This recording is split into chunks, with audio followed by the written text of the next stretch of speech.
Welcoming to the stage again, director Tony Vainuku and co-director and producer Erika Cohn.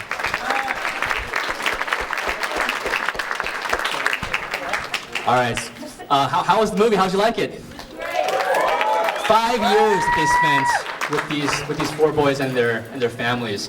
I wanted to ask you, how did you choose these 4 subjects to work with? Was it mostly their kind of promise as football players or their charisma as subjects?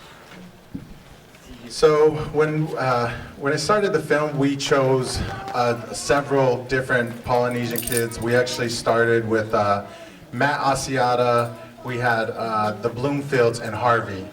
And later we were shooting with Fihi, who's in the film, as well as Threat and Palamo. But you know, we had over 400 hours of footage that we were trying to whittle down into an hour and a half, and we wanted to tell all sides of the story as a culture, so it wasn't just, you know, a lot of times we're represented in either the NFL or we're represented in the gangs in the news. So we wanted to really tell the culture behind some of the issues with the gangs, some of the issues with the difficulties with those that are trying to reach the NFL and have that talent, and really tell a complete story. And so it's all kind of casting your net wide and then focusing down on, you know, what is going to tell the most impactful and powerful story. And how did you get the family to open up? I mean, you had incredible access in this film. I mean, I'm still shocked that scene where the dad talks about the gun. You were right there when that happened. So the gun scene is probably one of my favorite scenes. I think me being Polynesian was a huge deal for anybody that knows the Polynesian culture. I mean, we're very, you know, we're not super open to just exposing all of our, you know, sometimes our weaknesses and whatnot. And so they knew that me as a Polynesian filmmaker, that I wasn't going to exploit them and that I wasn't going to create a reality TV show that, you know, gets all of the worst parts, but tell a true story, and that I would have their best interests at heart because I was Polynesian. So, you know, the trust was there from the beginning. As far as the jail scene, or where Leva gets arrested, his mom calls me and says, you know, this is so important to me. I think if we're going to change the gang, you know, this vicious cycle that we're in, you need to come down and shoot this. And when Fua came home and I had the camera on Vita, Quarter told me earlier, she said, don't tell Fua that I called you, just say you saw it on the news. And so I'm like, oh, you know, so I didn't want to turn the camera because I was afraid that Fua was gonna, you know, get out of my house right now, like the movie's over, whatever. But anyways, again, they were all in it for the right reasons. They really wanted to change the way things were happening in their kids' lives and all of their brothers and uncles and whatnot. So everybody was in it for the right reasons, and you know, it became a powerful scene, my favorite scene because of that. I mean, the mother is probably my favorite character. Could you talk a little bit about working with her? I mean, it seemed like she was directing a lot of it. Yeah, Sita was so fun to work with, and at times almost had like an agenda of her own. I mean, she would call us at kind of funny moments, and had kind of this vision for how she wanted the film to be. And I think when the first time she saw it, she was a little bit like, oh, I get what you were trying to do now. And you know, Sita is a one-of-a-kind woman who cares so deeply for her family and is the figurehead of the family, and just cares so deeply for her children's future. But at the same time, you know, it's that double-edged sword of how involved in your kids' lives are you? When they all watched the film at first, all of them were a little taken back, like, oh no, you know, they weren't sure what to think. And then after watching it with an audience, Sita was, she said, I can watch this every day. I just want to watch this. And so they really enjoyed it and saw the impact that it had. So I'm guessing, like, when you first approached them, you told them you wanted to make a film about people who are trying to make it in the NFL. Was there a point in which, when you were shooting, when everyone kind of realized that it's not going to end up that way, that that these boys probably weren't going to make it? Well, I think we never pitched it to our subjects' families like we were going to be making a film following them to the NFL. We pitched this as we would like to follow you through your senior year in college, or senior year in high school, and then it turned into a 4-year process of filming everyone, which was much longer than we had initially thought. So for us, it was crucial to capturing how the football seed was implanted so young, and how in high school football has become almost an industry. So that's why we decided not to go, all the way and turn it into a 7-year, 8-year process. By the end of 5 years, they were pretty much done whether they were going to make it in the NFL or not. They were just like, calling them for an interview or whatnot was a lot more difficult. Sure, we have some questions from the audience. Anybody want to ask the filmmakers anything? Yeah, over there. I just love having like a front row seat on the life of what it's like, when a kid isn't great at sports. So it's just really fun to see how they're approached and how the coaches are coming in, the cell phone messages. I thought that was fascinating, and I think the movie is excellent. You guys deserve an Oscar. I love how, no matter the ending, if they would have made it to the NFL or the broken dreams, I feel really sad right now, but it's a good sad because you did such a great job on the movie. Thank you. Yeah, we were fortunate to get a lot of the intimate moments, and the whole goal was just to be a fly on the wall and really just let it play the way it really happens. I didn't want to direct them in any way with their choices. A lot of times their families depended on me with his choice, with whether he should go to Utah or BYU or whatever, or USC. I kind of stayed out of that and made sure that it was his decision, and that we brought you the story in its realest form. Other questions? Yeah, right there. Right there. Hi, were there any scenes which the family or players just told you to cut from the movie, like they said it was too personal or revealed a bad quality? Yeah, I think when you have a camera following you day in and day out, and you are so vulnerable during some of the most challenging times of your life, after that's filmed, you kind of second guess some things. But as a whole, I think our subjects were really supportive of the process, and if there were any challenging moments, we always talked about it. And in the end, there really weren't moments where they said, I don't want that in the film, because they understood the process, and they understood that, in the end, the film was going to be a cohesive piece, and that the goal was to reach, people in similar situations as they were at that time. Harvey and his mom with the rap battle, though. The rap battle probably won't make it to TV, so all of you will see that scene, and it won't make it to the TV version. But that battle was a little bit tough for Sita because of how bad they're swearing.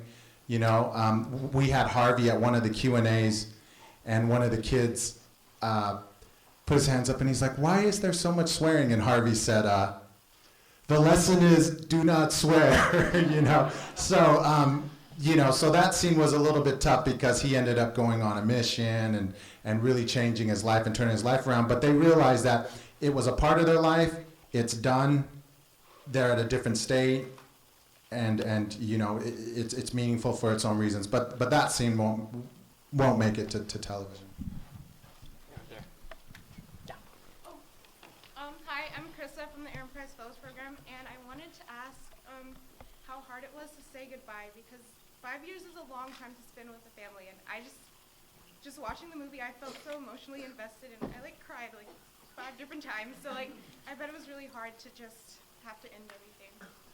Well, you're about to make me tear up, but I haven't said goodbye. They become a lot of Polynesians. We're all cousins, but I'm actually not cousins with anybody on the film. I have cousins mad at me for not making their family part of the film, but But they're like family to me though, and you know, and we are really close because of this experience, and I was able to help them. I just talked to Harvey the other day, and he's talking about, you know, I'm trying to do good at linebacker. My dad doesn't understand like the linebacker position tone. What should I do? And I'm telling him, you know, you need to read the guard, blah blah blah. And he's like, oh, I need to hear that, blah blah blah. So, you know, I'm still really close with all of them, and it hasn't ended, and I haven't said goodbye, and I plan to be in their lives forever. You know, just the type of person I am. So, yeah. Yeah, I think definitely echoing everything that Tony said. I mean, they did come to us in some very difficult times asking for advice, and you know, in turn, I think I'll speak for myself. I learned a lot from them. I mean, it's a give and take relationship, and you share a lot of yourself in the process of someone sharing their story also, and that's a beautiful thing about documentary filmmaking. So yes, we're still in touch. But as far as the actual film goes, it was so difficult to say goodbye to a certain point of their lives. When do you stop the film? Because, you know, we continued shooting with them far beyond when the film actually ends. And I think that was probably one of the most difficult decisions, is what scenes to cut. When do we decide to end their story on the big screen? We have time for 2 more questions. What exactly is Relativity's involvement in the film? I know they represent a lot of big athletes in the NFL, but what point did Relativity have it? So the question is what at what point did Relativity step in, and what is their relationship to us? Relativity is the big Relativity before the movie and their partnership with us. I'll tell a quick story. Well, and Erika will kind of talk about the partnership. Relativity was responsible for getting the film to The Rock. And the premiere, right before we premiered the movie, The Rock calls me, and he says, is this Tony? Yeah, is this Tony? He says, this is The Rock. And I'm just like, and when he says this is The Rock, both of us go, ah! And we're both just laughing. And anyways, I'm just like, man, I knew that if you watch this film, it would be your story. You would understand the Polynesian struggle and everything behind that.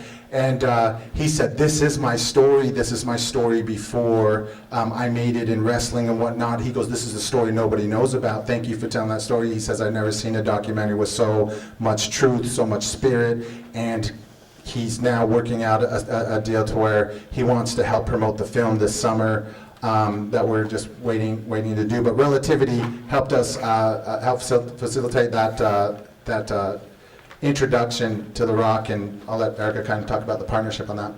Yeah, so we were really fortunate, end of 2012, almost 3 years into the process, to have Independent Lens and ITBS, the independent branch of Corporation for Public Broadcasting, come on as our broadcaster and a funder.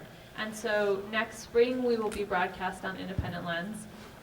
Just days before Sundance, Relativity came on as our U.S. distributor, so that means theatrical, home video, and video on demand. So this summer we'll have a limited theatrical, and then we will go to VOD, Netflix, Amazon this fall, and follow it up with our broadcast. So we actually have mailing lists that are being passed around right now.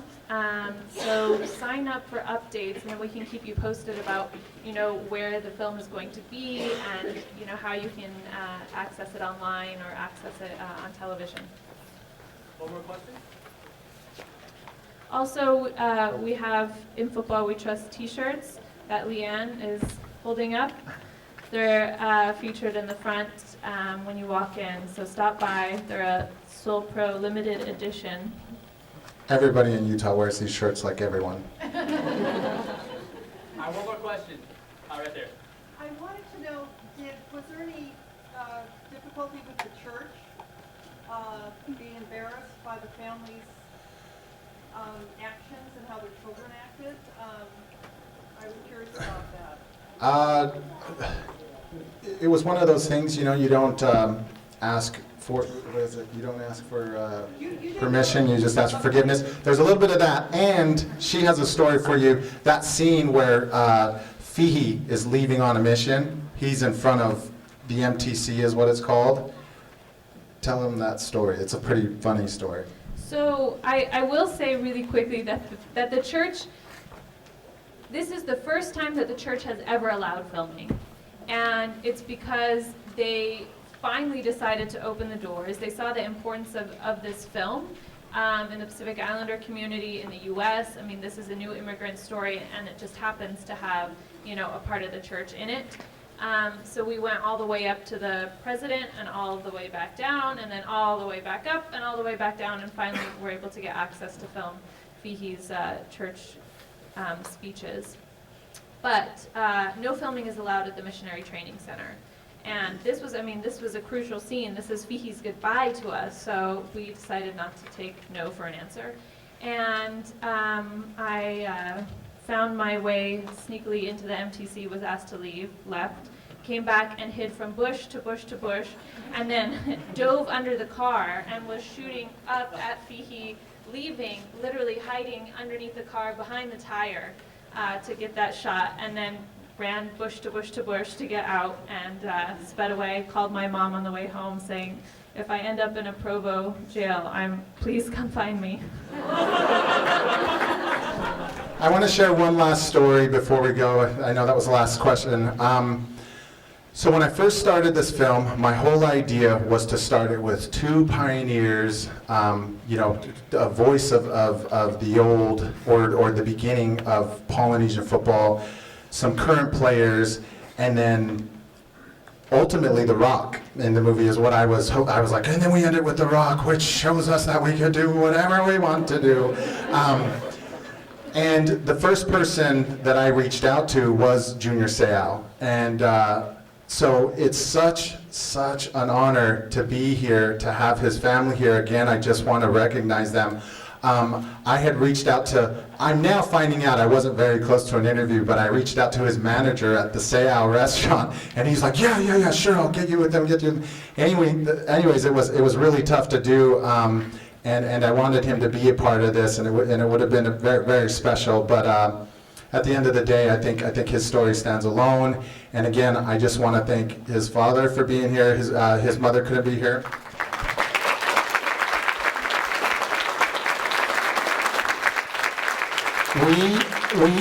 The San Diego Film Festival wants to recognize them, and we have a lei for Tiaine.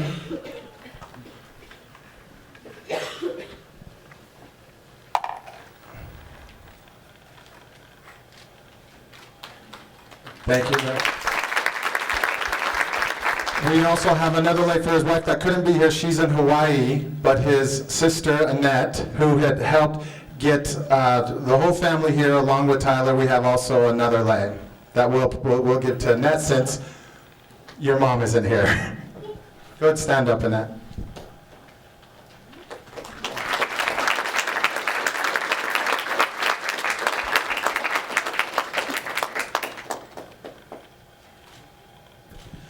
Again, Junior Seau's story is second to none. It's such an honor to be here. He inspired me as a young pup. He inspired every Polynesian kid in my neighborhood, really. So to be able to tell part of that story and something that he pioneered and trailblazed in so many ways is an honor. I thank everyone for being here. I'm glad that everyone stayed for the Q&A and was interested enough to know more about this community. We'll take pictures outside, there's movie apparel, all that good stuff, but thank you so much. It's been a pleasure.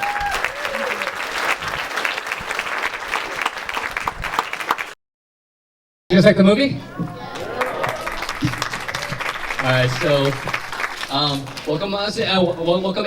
let's welcome again to the stage director Tony Vainuku and co-director and producer Erika Cohn. All right, so you were with these boys for 5 years. Can you talk a little bit about how you selected these 4 players in particular? So when we first started the film, we started with three kids, which not all of them made it here. We started with Matt Asiata, who is now playing with the Minnesota Vikings. We started with the Bloomfields and Harvey. And then we later added Threat and Palamo, who played rugby at the time, and Fihi later. So you kind of cast your net wide and you try to figure out, we shot 600 hours of footage. and you try to whittle it down into an hour and a half. And so because Polynesians, are a lot of times embraced in the NFL life or in gangs, we really wanted to tell a complete story that is not just gangs driven and not just, football, but the culture behind it. And so it was, really getting the right stories with the Bloomfields and Harvey, and then later Fihi, and we, were able to do that. So that's how we kind of came up with our three families. Yeah, I think another part of it too was in the editing process. I mean, 600 hours of footage is a lot, and our distributors and partners kept saying, why don't you just make this one subject's film? It'd be a lot easier, and you can tell more of a complete arc. And we really stuck to our guns and said, no, it's not just about Harvey's story. It's not just about the Bloomfields. We really wanted to tell that complete story. So when you cut it down from 600 hours to 1.5, were there stories that you wished could have made it into the final cut? Yeah, absolutely. We wish we could have, I wish we could have stayed with Matt Asiata all the way to the NFL, because that would have been a cool ending. But two, there was a lot of footage within the stories that we have that we weren't able to show. The Bloomfield stories is a really complex story. Leva went through a lot more than what we show up here, as well as Harvey and Fee and whatnot. But definitely a ton of scenes that we weren't able to put in, but we felt like we did a good job by capturing the most intimate scenes and the ones that would help tell that story as complete as possible. It was amazing to discover that the Bloomfields were so well known. When the NFL player even knows and is like, the Bloomfields, eh? Was it difficult getting access to them in particular? I personally come from a family that deals with the gangs. I mean, a lot of my cousins are locked up in prison for, over 10 years, and some of them in there for life. It was actually my younger uncle that inspired me to make this film. He was our NFL hopeful, the next Junior Seau, in the neighborhood and whatnot. But he ended up going to prison for 10 years, and that was a huge inspiration for me to tell the film, or to tell this story. And so with the Bloomfields, they knew that I had their best interests at heart, and I was Polynesian. I wasn't going to just do a story that would exploit them or be like a reality TV show. They knew that it was something that I meant a lot to me, and I was going to, tell truthfully, but in a great way that would help it be a story that was meaningful. And Erika, how did you get involved with the project? So Tony had put together a trailer based on his uncle's experiences and had pitched it to our executive producer, who's really a mentor for me growing up, and we like to call her the godmother of kind of documentary film. And she had called me. I was working in LA at the time, and got this call. Said, if you're interested in coming back home to Salt Lake, I have this really incredible filmmaker, Tony Vainuku, who is telling this story that's right here in our own backyard. I mean, I grew up in Salt Lake City, and she said, I think you two would really hit it off, and I think that you would find the story hits close to home. So I met with Tony, was really inspired by his passion and commitment to representing Pacific Islanders on the big screen.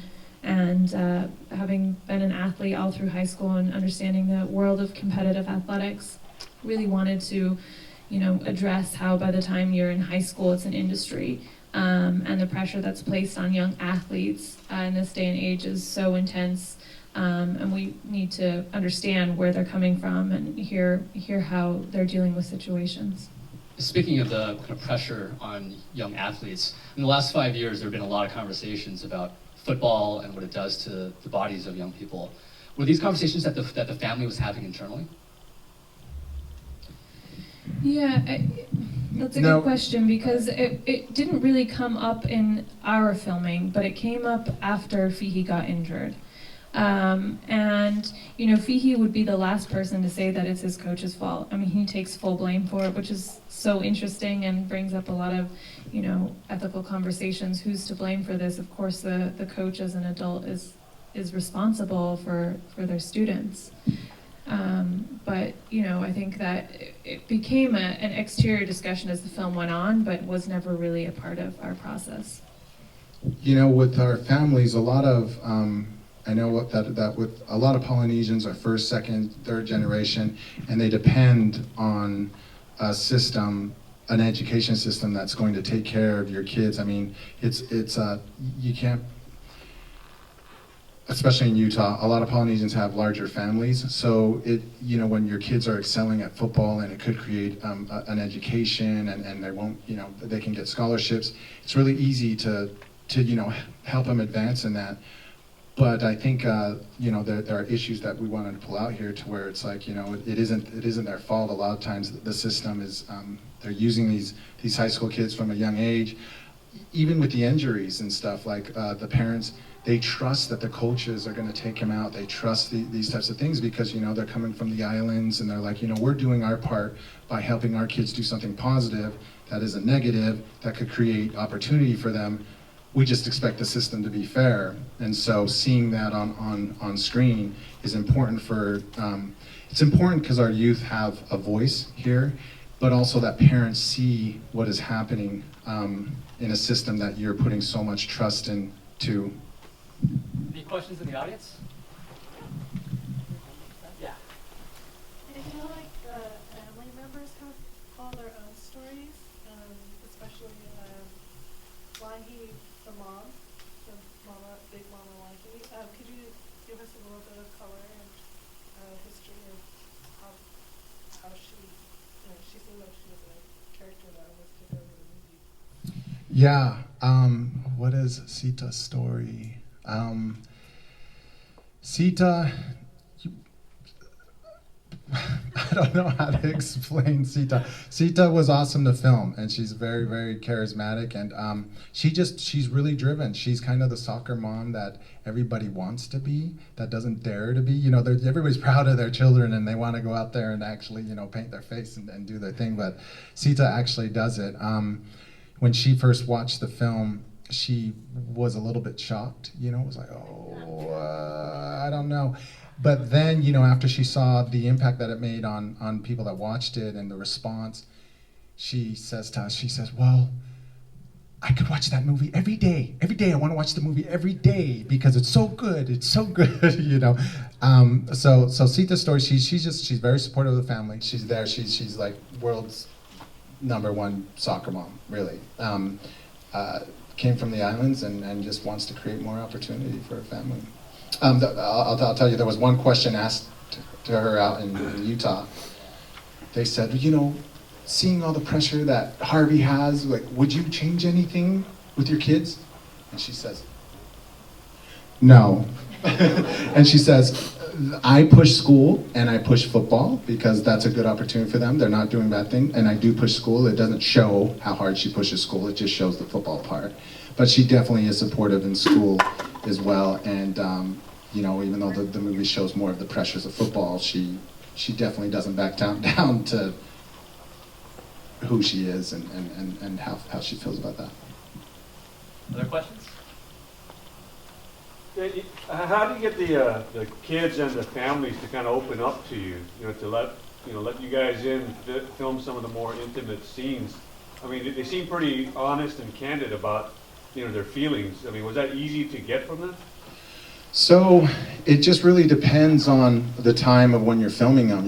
It's really, so Harvey, it's really easy when you're on the football field and you're doing really well. But when you get into these more vulnerable areas, it's not as easy. But by that time, again, this is so new to a lot of us as Polynesians. We've never been on the big screen. So they really just trusted in what I was going to do with the film. They didn't understand really how it was going to end up. So they just thought, if I be as real as possible, the whole approach, when I talked to them, I said, just act as if a camera's not here. We're telling this story and we're going to do it as truthful as possible. And they really just trusted in that and really opened up. There was a time where Harvey went MIA and I couldn't get a hold of him because he wasn't doing good. But then there were other times where when I would talk to Harvey, I'd ask him one question and it would be like an hour of just him by a therapy couch. He's like, oh man, he was great. And so they all just, especially when you're shooting with them for four years, really open up and really just trust in me as a filmmaker. Yeah, you ever get a sense that they felt oh my God, I'm saying these things and my parents are gonna see this at some point? Yeah, that came when they watched the movie for the first time. Yeah, I think they all watched the movie for the first time and were, seeing yourself on camera, seeing how vulnerable you were is a little bit tough. But again, I think all of them were like, oh, I was a little bit afraid for, putting this film out. But after they watched, how powerful it was, they were all 100%. I mean, it was just more seeing it with an audience. So how did Harvey's mom react to when Harvey was walking down that hallway and he's like, oh my God, if I go to Utah, my mom's gonna be 20 minutes away? She's a good sport. The Harvey! She laughs and is a really good sport about it because she knows how crazy she can get. She's awesome. Tony, I'd like to just say congratulations. I wish I could have seen it at Sundance, but it was sold out. And thank you for bringing it out to San Diego. But there's very rare films I'm with the San Diego American Indian Film Festival, and we don't have very many people, showing our films. And you're the first Polynesian that I have seen directing a film. How did you enter into this, become a director? So, I started a multimedia I started in a couple acting classes, a couple film classes in college, found out that I really loved the craft and the art of film. Then I decided to start a multimedia company where I was shooting wedding videos, shooting web promos, all that stuff. And then anyway, it led me to a lady out in NYU that told me how to get a documentary film done, and she introduced me. So I start putting together a trailer. I run into a mentor of mine who is responsible for a lot of, how far I've come and really getting me through some hard times, who was Jared Hess. He directed and wrote Napoleon Dynamite and Nacho Libre, if anybody are fans of them. He's a really, really good friend of mine and has really helped me get this film done. But we met the right people, and they had introduced me to Erika. And 5 years later, we got this film done. It really couldn't have been done without Erika. Erika came in and kind of put a lot of organization to the chaos, and then this artistic, like, oh, it's going to do this and it's going to do this. So, it's everything came into place and worked out. I just want to give you kudos because when I first came in, I was thinking this is going to be another movie that exploits football, gang life, and I really want to say thank you for balancing that with the culture piece of it. And with 1.3 Pacific Islanders in the U.S., only 18% of us have a bachelor's degree. So I'm looking forward to your next big project, maybe following students as they kind of in pursuit of that higher education. And I really want to say thank you because we need more. And I also want to say thank you to Leanne Kim for providing that platform for us Pacific Islanders to be able to share that. So thank you.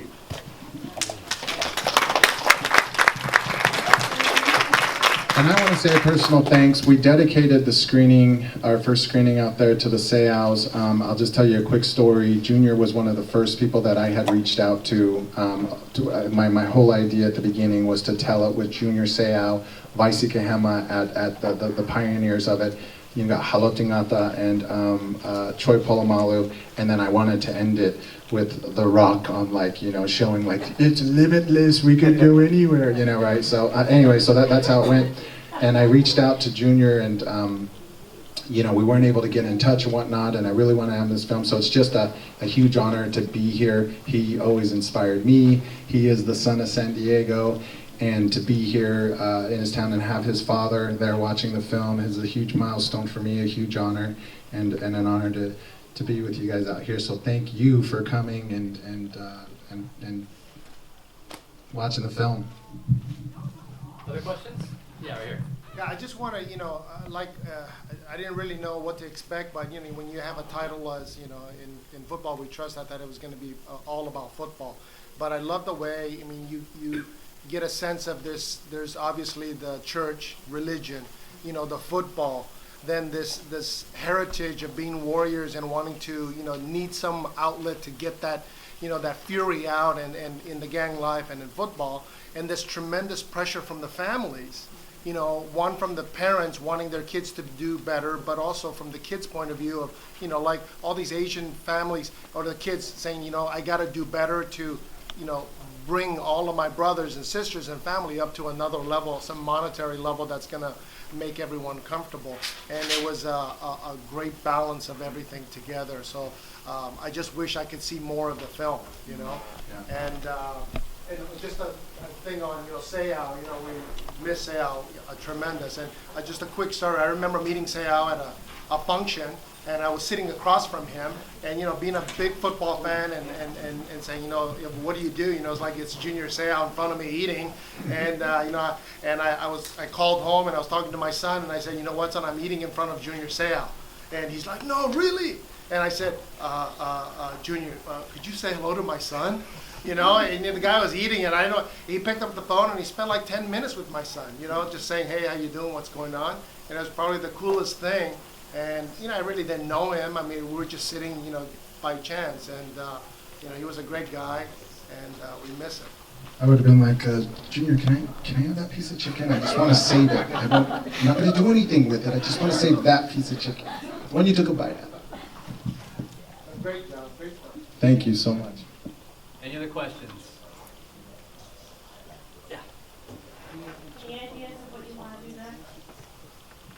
Yes, there are really big ideas. But I'm not at liberty to really speak on them too much yet. They're along the same lines, but they'll have actors and all that good stuff. So my next piece will be a narrative. Yeah, so The Rock is getting involved as far as like marketing this film. So there'll be a lot of different opportunities. Yeah, and I have two cinema verite docs similar to this, fly on the wall, following the lives in very intimate fashion. So two of those are in production.